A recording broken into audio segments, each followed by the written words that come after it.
મહાનગરપાલિકાના દબાણ હટાવો સેલે સેલારસા ચોકથી railway station road સુધીના દબાણોને દૂર કરી જપ્ત કર્યા હતા।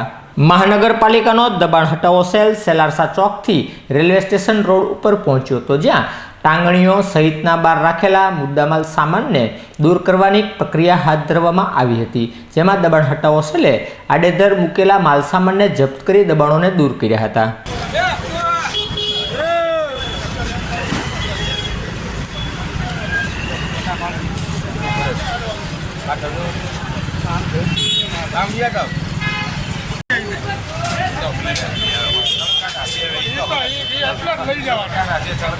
લઈ જાવ ને ઉતારી લો।